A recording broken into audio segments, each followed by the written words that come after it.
네, 여러분 반갑습니다.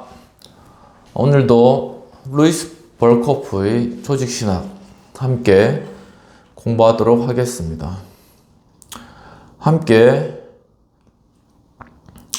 주기도문으로 기도하시고 오늘 공부 시작하도록 하겠습니다.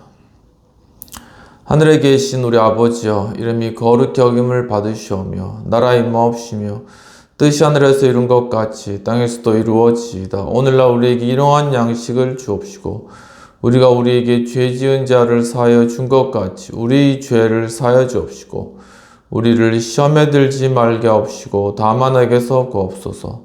대개 나라와 권세광이 아버지께 영원히 있사옵나이다. 아멘. 우리가 지난 시간까지 하나님의 존재에 관하여서 비공유적 속성과 공유적 속성에 대해서 배웠고, 이번 시간에는 성삼위일체 하나님의 삼위일체론의 내용들을 공부하도록 하겠습니다. 지난 시간에는 삼위일체론의 역사에 대한 그러한 부분들을 공부했으며, 이번 시간에는 삼위일체인 유일신에 관한 그러한 개념을 함께 공부하도록 하겠습니다. 삼위일체란 말은 네덜란드어 드리인하이드라는 말보다 표현이 풍부하지 않은데, 이 말은 세 위격의 일체에 대한 어떤 함축성도 없으며 단지 셋이 있다는 상태만을 나타내기 때문입니다. 하지만 일반적으로 이 말은 신학의 전문 용어로서 그러한 관념을 포함하고 있는 것으로 이해되었습니다. 우리가 하나님의 삼위일체에 관하여 언급할 때 일체 속의 삼위와 삼위인 일체에 관하여 언급하고 있다는 사실은 말할 것도 없습니다. 첫 번째로 하나님의 인격성과 삼위일체입니다. 앞에서 진술했듯이 하나님의 공유적 속성들은 하나님이 자신을 이성적이며 도덕적인 존재로 계시하기 때문에 하나님의 인격성을 강조합니다. 하나님의 삶은 인격적인 삶으로서 성경 속에서 우리 앞에 분명하게 나타나는데, 물론 하나님의 인격성을 주장하는 일은 매우 중요합니다. 왜냐하면 그것이 없이는 진정한 의미에서 어떠한 종교도, 즉 어떠한 진정한 기도나 진정한 인격적인 사귐, 신뢰할 수 있는 의존, 확신할 있는 소망도 결코 존재할 수 없기 때문입니다. 인간은 하나님의 형상으로 창조되었기 때문에 우리는 우리가 인간의 인격성을 알고 있는 대로 인격성을 묵상함으로써 하나님의 인격적인 삶을 이해할 수 있게 됩니다. 그러나 우리는 인간의 인격성을 하나님의 인격성을 측정하기 위한 표준으로 설정하지 않도록 주의해야 합니다. 인격성의 원 형태는 인간이 아닌 하나님에게 있습니다. 하나님의 인격성은 원형적 아르케타이프이지만 인간의 인격성은 모형적 액티팔입니다. 후자는 전자와 동일하지는 않지만 그것과의 유사성의 희미한 흔적들을 내포하고 있습니다. 우리는 인간은 인격적이지만 하나님은 초인격적, 매우 옳지 않은 용어라고 이렇게 되어 있네요. 초인격적이라고 말해서는 안 됩니다. 왜냐하면 초인격적인 것은 인격적인 것이 아니기 때문입니다. 오히려 인간에게서 불완전한 것으로 나타나는 것이 하나님 안에서는 무한한 완전으로 존재합니다. 이 둘 사이에 있는 하나의 뚜렷한 차이점은 인간이 단인격적인 반면에 하나님은 삼위격적이라는 사실입니다. 그리고 이 삼위격적인 존재는 신적인 존재 안에 있는 필연성이며 결코 하나님이 선택하신 결과는 아닙니다.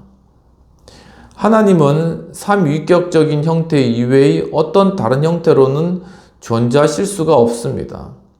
삼위일체론은 여러 가지 방법으로 논의되어 왔는데 인격성 자체의 개념으로부터 삼위일체론을 논의하는 것은 매우 일반적인 방법입니다. 쉐드는 신성 안에 있는 각 위격들의 특수적 개성적 자의식과 구별하여 삼위일체 하나님의 일반적인 자의식 위에 그의 논의를 기초하고 있는데, 그것은 자의식에는 주체가 반드시 그 자신을 대상으로 알아야 하며 또한 그것을 안다는 사실을 인식해야 하기 때문입니다. 이것은 하나님이 삼위적 존재이기 때문에 하나님 안에서 가능합니다. 쉐드는 하나님이 자신의 본질에서 삼위가 아니라면 하나님은 자기 묵상, 자기 인식, 자기 교통이 될 수 없다고 말했습니다. 바틀렛은 하나님이 필연적으로 삼위격이라는 사실을 증명하기 위하여 흥미있는 방식으로 다양한 고찰들을 제시했습니다. 하나님 안에 있는 복수성을 증명하기 위한 인격성으로부터의 논증은 적어도 다음과 같은 어떤 형식을 취할 수 있습니다. 사람들 가운데서 자아는 비자아와의 접촉에 의해서만 의식을 일깨워 줍니다. 인격성은 고립 속에서 발전하지도 존재하지도 않으며 오직 다른 인격들과의 사귐에 의하여서만 발전하고 존재합니다. 따라서 하나님 안에 있는 동등한 위격들의 사귐을 떠나서는 하나님의 인격성이 고려될 수가 없습니다. 인간과 동물들의 접촉이 인간의 인격성을 설명해 줄 수 없음 같이 하나님과 하나님의 피조물들과의 접촉도 마찬가지로 하나님의 인격을 설명할 수 없습니다. 하나님의 삼위의 존재에 의하여 하나님 안에는 신적인 삶의 무한한 충만함이 존재합니다. 바울은 에베소서 3장 19절과 골로새서 1장 9절, 2장 9절에서 이러한 신성의 충만함에 대하여 말합니다. 하나님 안에 세 위격이 존재한다는 사실을 고려해 본다면 하나님을 한 인격으로 말하는 것보다는 하나님이 인격적이시라고 말하는 편이 더 좋을 것입니다. 두 번째로 삼위일체론에 대한 성경적인 증거가 되겠습니다. 삼위일체론은 당연 계시론입니다. 인간의 이성이 삼위일체론을 구체화하기 위하여 어떠한 사상들을 제안할 수도 있고, 또 인간들이 때때로 순전히 철학적 근거에서 하나님 안에 있는 그대로의 유일성의 관념을 버리고 살아있는 운동과 자기 구별의 관념을 소개하였다는 것은 사실입니다. 그리고 그리스도인의 경험이 이러한 신론의 구성을 요구하는 것처럼 보이는 것도 역시 사실입니다. 그러면서 이 삼위일체론은 경험만을 근거로 삼았다면 알 수도 없고 아무런 확신도 가질 수 없었을 교리로서 하나님의 특별 계시에 의해서만 우리에게 전달된 것입니다. 그러므로 우리는 이 교리에 관한 증거들을 수집하는 일이 가장 중요합니다. 첫 번째로는 구약 성경의 증거들이 되겠습니다. 초대교회의 어떤 교부들과 후대의 몇몇 신학자들은 하나님의 계시의 발전적인 특성을 강조하면서 삼위일체론이 구약 성경에서 완전히 계시되었다는 표현을 사용하였습니다. 다른 한편으로는 소지주의자들과 알미니우스주의자들은 삼위일체론이 구약에서 전혀 발견되지 않는다는 의견을 가지고 있었습니다. 그러나 이 양자의 주장은 다 잘못된 것입니다.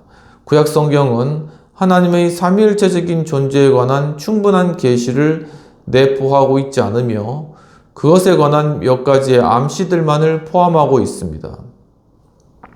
그리고 이것은 정확하게 기대될 수 있는 것입니다. 성경은 결코 삼위일체론을 추상적인 진리로 취급하지 않으며 다양한 관계들 속에서 삼위일체적인 삶을 살아있는 실제로 계시하고 있습니다.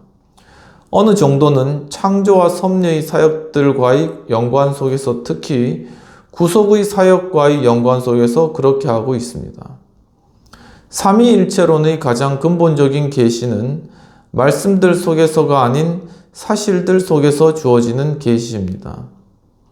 좀 더 분명하게 계시되는 정도에 따라 그 명료성이 점점 더 증가합니다. 또한 삼위일체의 영화로운 현실이 역사의 사실들 속에서 점점 드러나게 될수록 삼위일체론적인 진술들은 점점 더 분명해지는 것입니다. 신약 성경 속에서의 삼위일체의 더욱 충만한 계시는 말씀이 육신이 되셨으며 성령이 교회 안에 거하시게 되었다는 사실에 기인하고 있습니다. 삼위일체에 대한 증거는 때때로 여호와와 엘로힘을 구분하는 사실에서 그리고 복수적인 엘로힘을 찾는데 전자는 전혀 근거가 없는 것이며 후자는 로텐버그가 그의 책 이스라엘의 신관념 속에 있는 삼위일체에 관하여에서 여전히 주장하고 있긴 하지만 매우 의심스러운 것입니다. 하나님이 자신을 복수로 언급하고 있는 창세기 1장 26절, 11절, 7절과 같은 구절들이 삼위일체가 아닌 위격들의 복수성만을 지적하고 있다는 사실에도 불구하고 하나님 안에서의 위격의 구별들을 내포하고 있다는 사실은 훨씬 더 그럴듯한 이론입니다. 게다가 이러한 위격의 구별에 대한 좀 더 분명한 암시들이 한편으로는 여호와와 동일시되며 다른 한편으로는 여호와와 구별되는 여호와의 천세에 대해 언급하고 있는 구절들과 또한 말씀이나 하나님의 지혜가 인격화되어 있는 구절들 속에서 발견됩니다. 다른 경우에 있어서 한 위격 이상이 언급되며 어떤 경우에 있어서는 한 위격 이상이 언급되며 다른 경우에 있어서는 하나님을 말씀하시는 자로 메시아와 성령을 둘 다 언급하거나 혹은 메시아를 말씀하시는 자로 하나님과 성령을 둘 다 언급하는 것으로 나타납니다. 이와 같이 구약 성경은 신약 성경의 삼위일체가 좀 더 충만하게 나타내시는 계시에 대한 분명한 예견, anticipation을 포함하고 있습니다. 두 번째는 신약 성경의 증거들이 되겠습니다. 신약 성경은 신성 속에 있는 구별들에 대한 더 분명한 계시를 담고 있습니다. 구약 성경에서 여호와가 자기 백성의 구원자여 구세주로 나타난다면 신약 성경에서는 하나님의 아들이 그러한 능력을 가지신 것으로 분명하게 나타나고 있습니다. 그리고 구약 성경에서는 이스라엘과 자신을 경외하는 사람들의 마음 가운데 거하시는 분이 여호와시지만 신약 성경에서는 성령께서 교회 안에 거하십니다. 신약 성경은 자기 아들을 세상에 보내시는 하나님과 성령을 파송하시는 성부와 성자에 대한 명백한 계시를 제공합니다. 우리는 성부가 성자에게 말씀하시며 성자가 성부와 교제하시며 성령이 신자들의 마음속에서 하나님께 기도하는 것을 알 수 있습니다. 이렇게 삼위일체의 각 인격들은 우리들의 마음 앞에서 분명하게 나타나도록 되어 있습니다. 성자가 세례를 받을 때 성부는 하늘에서 말씀하시고 성령은 비둘기 모양으로 내려오셨습니다. 마지막 대사명을 말씀하실 때 예수님은 세 위격을 언급하셨습니다. 아버지와 아들과 성령의 이름으로 세례를 주고 세 위격은 또한 고린도전서 12장 4에서 6절, 고린도서 13장 13절, 베드로전서 1장 2절에서 서로 나란히 명명되었습니다. 삼위일체, 트리유니티를 언급하고 있는 유일한 구절은 요한일서 5장 7절이지만 이 구절은 순전성이 의심스럽기 때문에 신약 성경의 최근 비평적인 판에서는 제거되었습니다. 삼위일체론에 대한 진술이 되겠습니다. 삼위일체론은 다양한 명제들과 연관성 속에서 간략하게 가장 잘 논의될 수 있으며 이 다양한 명제들은 이 점에 있어서 교회의 신앙의 개요를 구성하고 있습니다. 첫 번째로는 신적인 존재 안에는 유일의 구분할 수 없는 본체가 있다는 것입니다. 무시아, 에센시아와 같은 것이죠. 하나님은 그의 본체적 존재이나 본질적 본성에 있어서 하나이십니다.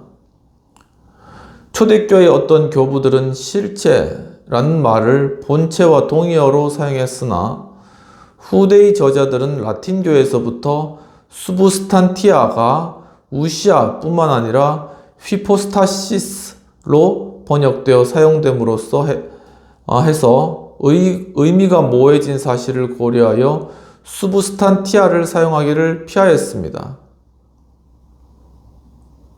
현재 실체, substance와 본체, essence라는 두 용어는 종종 교환적으로 사용되고 있습니다. 이들이 약간 다른 의미를 함축하고 있다는 사실을 명심한다면 이것을 반대할 이유는 결코 없을 것입니다.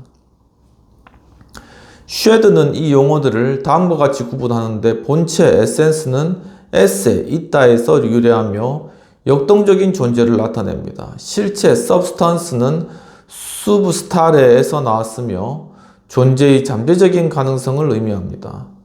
본체라는 용어는 하나님을 무한한 속성의 총화로 묘사하며 실체라는 용어는 하나님을 무한한 활동들의 기초적인 근거로 묘사합니다. 전자는 비교적 능동적인 단어이며 후자는 수동적 단어입니다. 전자는 비교적 정신적인 용어인 반면 후자는 물질적인 용어입니다. 우리는 물질적인 본체보다는 물질적인 실체라고 말합니다. 하나님의 유일성이 이미 앞장에서 논의되었기 때문에 여기에서 그것을 상세히 논할 필요는 없습니다.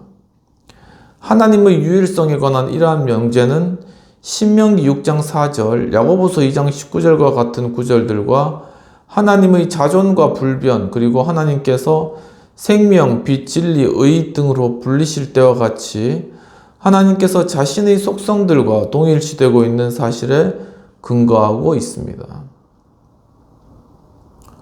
오늘 여기까지 하고 다음 시간에는 계속적으로 이러한 한 신적 존재 안에 있는 세 위격들 혹은 개별적인 실체들 subsistence, 즉 성부와 성자와 성령이 존재한다 라는 그러한 진술들로부터 계속 그 진술들을 이어가도록 할 텐데요. 하나님은 나누어지지 않는 전 본체가 삼위의 각자에 동등하게 속한다. 신적 존재 안에 있는 삼위의 실정과 활동은 분명하게 정해진 순서로 표시된다.